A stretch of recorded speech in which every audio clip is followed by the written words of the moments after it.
शेषाद्यवंशकलैशोदरिपूर्णयन्द्रम् श्रीमन्नृसिंहः गुरुवर्यपदाब्जवलिङ्गम् श्रीमन् अनन्तगुरुवर्य सुतन् गुणाब्धिम् सम्पत्कुमारगुरुवर्यम् अहम् प्रपद्ये।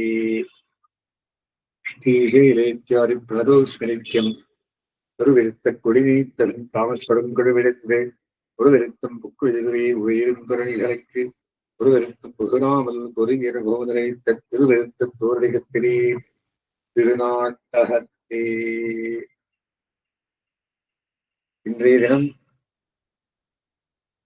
இந்த 18வது ரிக்குக்கு தூள்விசும்படிமகள் பொருந்திய சாமம். தூள்விசும்படிமகள் என்ன சொல்கிறது? அச்சதாரிமார் பற்றி சொல்லுகிறது. ஆழ்வாருக்கு ஞானம் பிறந்தது. ஞானம் என்றால் கண் ஆகியவர்களே, கண்ணாலே சகலத்தையும் பார்க்கணும் என்ற விஷயத்தை சொல்கிறார். இவர் என்ன சொல்றார் அப்படின்னா, கடல் கொண்டெழுந்தது வானம், அவ்வண்ணத்தை என்று சென்று கடல் கொண்டெழுந்த அதனால் இது கண்ணன் மண்ணம் மின்னம் கடல் கொண்டெடுத்த அக்காலங்களோ காலங்களோ கடல் கொண்ட கண்ணீர் உதவி செய்யானிற்கும் காரிகையே. காரிகை அப்படின்னா சுந்தரமானவை. கடல் கொண்ட கண்ணீர் அருவி கடல் அளவினதான கண்ணீர் வெள்ளத்தை தொழிந்திருக்கிற அழகிய நன்றாய். பெண்பிள்ளை அழுதது, அது கடல்ல தண்ணி கொடுத்த மாதிரி இருக்கு அப்படின்னு இப்போ அபூதோபமே சொல்ற. ஆகாசமானது கடலை கவர்ந்து கொண்டு கிளம்பியது. அக்கடல் தான் அங்கனம் தன்னை கொள்ளை கொண்ட ஆகாசத்தின் மீது கோபித்து ஆகாயத்தை போய் கவர்ந்து கொண்டு விட்டதனால் இந்த நிலை உண்டாயிற்று. எம்பெருமானுடைய உடைமையான மண்ணுலகத்தையும் விண்ணுலகத்தையும் பிரளய சமுத்திரம் தன்னுள் ஆக்கிக் கொண்டு மேற்கிழந்த அந்த கற்பாந்த காலந்தானோ பனை காலந்தானோ இல்லை மழைக்காலந்தானோ அறியே. இதில் மறுபடியும்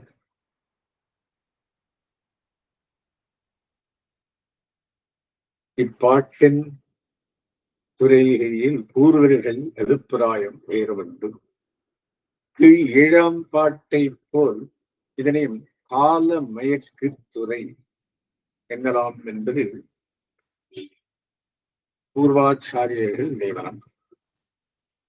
நாற்காலம் கண்டறிந்த தலைவியின் ஆத்தாமையை கண்டு தோடி இரங்கல் என்பது வாதிகேசரி சுவாமி அபிப்பிராயம்.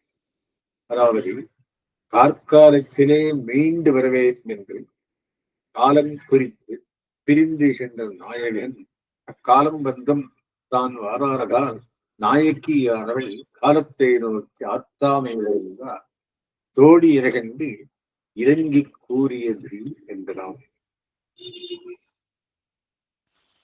கலந்து பிரிந்த தரமகன் காலகாலத்தை குறித்து போனானாய் அக்காலமும் வந்து இவன் வாராதுடைய அத்தாலே ஆத்தாமை மீது நோவுபடுகிற பிராட்டியை கண்ட தோழியானவள் அவன் ஒருவளவும் இவளை ஜீவிப்பிக்கைக்காக காலத்தை மயக்கி ஆஸ்வசிப்பிக்கிறாளாய் இருக்கிறது என்பது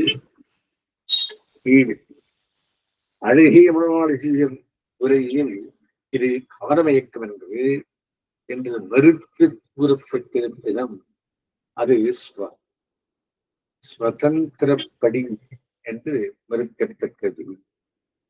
கால மயக்கு துறை என்று ஒன்று பொருந்தும். இதில் உயர்காலங்களோ என்று சொல்லி இருந்ததால் காலம் தெளிந்த பாங்கி இறங்கி உரைத்த பாசுரம் வள்ளவேடம் என்பது ஜீயர் கருத்து. கீழே காலமேக்காக வந்த 7ஆம் பாட்டிலும் திருமால் கோலம் சுமந்து பெரிந்தார் கொடுமை குழகு தன்போம் காலங்களோ அறியேன் என்றிருக்கின்றது. இங்கும் அங்கனே இருப்பது அனுச்சித்தம் அல்ல. விஷயம் என்ன? எம்பெருமானோடை கலந்திருக்கணும். பரமபரத்திலே பிரிவு இல்லாத இருப்பு. ஏன்னா சதாவசியத்தை இங்க நிர்வாணம் அந்த மாதிரி இருக்கணும். ராஜபடுற நாயக்கியோடு கூடியிருந்த நாயக்கன் ஒரு காரியப்பாட்டாக தேசாந்தரம் செல்ல வேண்டி, மாறே நான் இப்போதே புறப்பட்டு போய் காலத்திலே திரும்பி வருகின்றேன் என்று சொல்லி காலம் குறித்து பிரிந்து சென்று அக்காலகாலம் வந்தவளவிலும் தான் வாராதிருக்க, அந்தோ நாயகன் குறிப்பிட்ட காலம் வந்துவிட்டதே, இவ்விடவிலும் அவன் வந்ததனே என்று கார்கால வரவையும் ஆதரன் வாராமையையும் நோக்கி வருந்துகின்ற தலைவியை தோழியானவள், தங்காய், நீ ஏன் வீடே வருந்துகின்றாய்? மெய்யே காலகாலம் வந்தாலென்றோ காதலன் வந்துடுவான். காலகாலமே வரலன்னு சொல்றான். அவன் சொல்லிப்போன காலகாலம் வரவில்லை, பின்ன இது என்ன என்று கேட்கிறாயோ, சொல்லுகிறேன் கேள். ஆகாசத்திலே மேகமானது கடலை தரையளவாக பருகி ஜலஜந்துக்களை துடிக்க விட்டு போயிற்று. அதனை கண்ட கடலானது பெரியதொரு தத்துவமாகிய நம்மை, 5 தத்துவம் இருக்கு, பஞ்சபூதங்கள், நீரு ஆகாசம் 2 தத்துவம். இது கடலானது பெரியதொரு தத்துவமாகிய நம்மை மரியாதே நம் பிரஜைகளையும் நோவுபடுவிட்டு நம் உடைமையை இப்படியோ வெள்ள கொண்டு போவது ஆகாசம் என்று சீத்தம் கொண்டு அவ்வானத்தோட போர் செய்ய தொடங்கி இருக்கின்றது. ஆகவே கடலும் வானமும் தம்மிலே கலந்து போர் செஞ்சு காலவிருவன்றி நாயகன் சொல்லி போர் வருஷாக்காலம் தந்திலது என்று தலைவியை ஒருவாறு ஆத்த வேண்டிய தோழி காலத்தை மயக்கி கூறி, உடனே இங்கனம் நாம் பொய் சொல்லிவிட்டாலும் தலைமைகளுக்கு உண்மை தெரியாமல் போமோ, எப்படியாவது நம்மை ஆற்றுவதற்காக கற்பனை வகையில் பொய் கூறுகின்றாள் என்று நினைத்து கொள்வாள் என்றெண்ணி, அப்படி அவள் நினைத்து கொள்ளாமைக்காகவே தானும் ஐயப்படுகிறதோல் பின்னர்கள் கூறுகின்றன. எல்லா பொருள்களையும் முடிக்க வந்த பிரளய காலமோ நம்மை முடிதற்காகவே வந்த கார்காலம் தானோ தெரிகின்றதில்லை என்கிறார். இது கார்காலம் என்று நிசந்தேகமாக சொன்னால் தானே தலைவிக்கும் மாறுதல் உண்டாகும். முதலில் காலத்தை மயக்கி சென்று உடனே அக்காலந்தானோ இது என்றும் சொல்லி வைத்தால் தலைவிக்கு விருத்தமே என்றோ மிகும் ஆறுதல் உண்டாகாதோ என்னில் நமது தோழி 2 வகையாலும் சொல்லுகிறாள். அவள் பொய் சொல்லுகிறவளாக இது கார்காலம் அன்று என்று துணிந்து சொல்லிவிடலாம். அங்கனே சொல்லாமல் சந்தேகமாக சொல்லி இருப்பதால் அவளும் நிச்சயிக்க முடியாதபடி இருக்கின்றது போலும். இதை நாமே ஆராய்ந்து பார்த்து நிச்சயிப்போம் என்று தலைவி நினைத்து, இது கடலுக்கும் வானத்துக்கும் உண்டான ஸ்பர்தையோ புயற்காலாமா என்று ஆராயத் தொடங்குவை. இந்த ஆராய்ச்சியில் சிறிதுபோது ஆறி இருக்கிறவன் அதற்குள் நாயகனும் வந்துடுவான் என்பது தோழியின் கருத்தாகலாம். அந்த தலைமகளை துக்கத்தை துடைக்கிறதுக்காக இது ஆகாயத்துக்கும் சுமுத்திரத்துக்கும் ஆன போர். ஆனா காலமேயும் இல்ல போரும் அப்படின்னு கேட்கிறார். சந்தேகம். அந்த சந்தேகம் கழியற மட்டம் ஆறி இருக்கலாமா இல்லையா? அப்படின்னு காரிகை அழகு அதனை உடையவர்களுக்கு ஆகு பெயர். எம்பெருமான் தன்னோடு சம்பந்தம் உடையாரை ஒரு நாளும் கைவிடான். உரிய காலத்திலே கை கொள்வன். இது காலமன்று.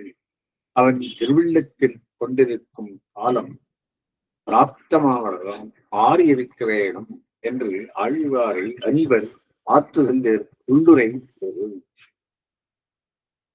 ஆழ்வார் திருவாழ்வழி விடையில் மட்டும் காத்திருந்தார். முடியும் சமயத்தின கடைசியிலே சூழ்விசும்பரையிலும் வரபக்தி தன்மை, சூழ்விசம்பு தர ஞானத்தன்மை மேலே அவருக்கு வருவது பரமபக்தி முத்தித்து முதலடியில் என்று உடன்படுத்தேனிலை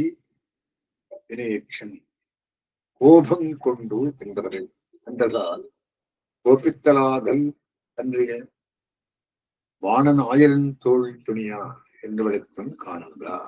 சோ என்ன அறிய வேண்டும் அப்படின்னா, எம்பெருமான் அஷ்டவத்சவன் ஆஷ்டவரதன் பிறந்தான். அவருக்கு மேலே கூட்டின்று போதித்தாலும் தெரியும். போகும் வெளியிலே அடியாங்களை கூட்டின்று போவான். அதுக்காக துணிவு பெற வேண்டாம். அறிவிருந்தாலே அந்த அறிவிப்பை காட்டுறது ஞானம். அதெங்கிருக்கு அப்படின்னா சூழ்விஷம் படுகிற பரஜானம் வந்து இத உபக்கிரமத்திலே ஸ்தாவர ஜங்கமங்களை உண்டாகும் விகிருத்தியை சொல்லி அந்த மேல் உலகத்தை மட்டும் தண்ணி பாய்கிறது. அப்படின்னு என்ன, பழைய காலத்துக்குள்ளே தண்ணி எல்லாம் தண்ணீர் மூழ்கி போயிடும்.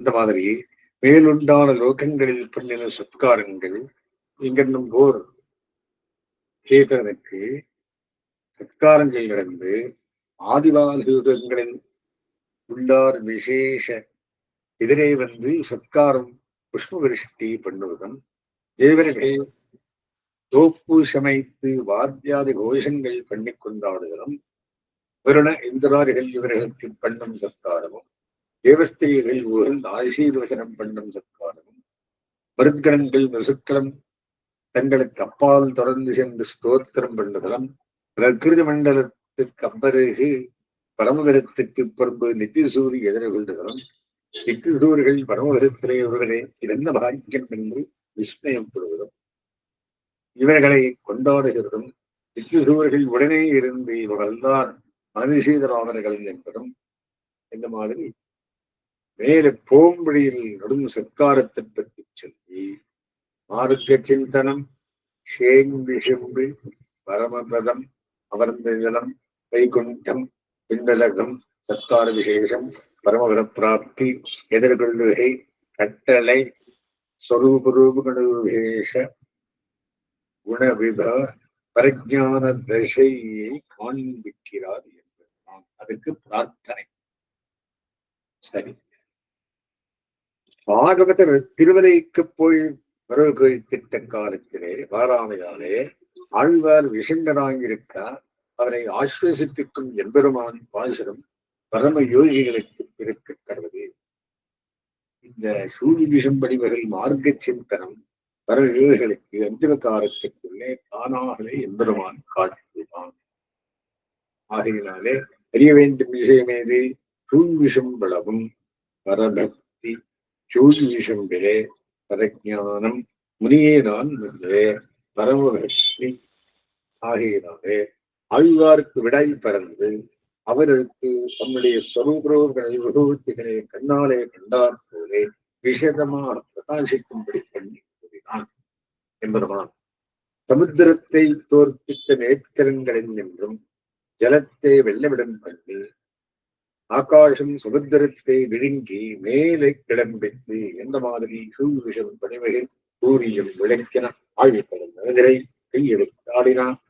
ஏழ்விடலும் படவேந்து என்னப்பன் வாழ்வுடன் ஆனவன் தமரைக் கண்டு கண்டு சமுத்திரம் கோப்பித்து பின்தொடர்ந்து ஆகாசம் கொண்டு போன ஜலத்தை வாங்கி அதில் தங்கிய ஜலத்தினால் இந்த மழை துளி கண்ணன் பூமியையும் ஆகாசத்தையும் சமுத்திரம் கபடீகரித்தது. அந்த காலமோ அது பழைய காலமோ, இது பழைய காலமோ இல்ல வருஷா காலமோ நிச்சயிக்கமாக்கிறேன் என் டவுட் சொன்ன சுந்தர கோடியானவை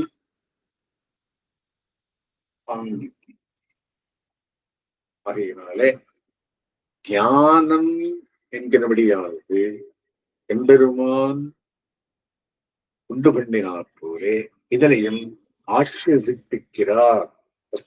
ஆரம்பம் எதிரே கிரமத்தியமாம் லக்ஷ்மி உள்ளவரிகள்தான் வந்தே குருபரம்பராம்.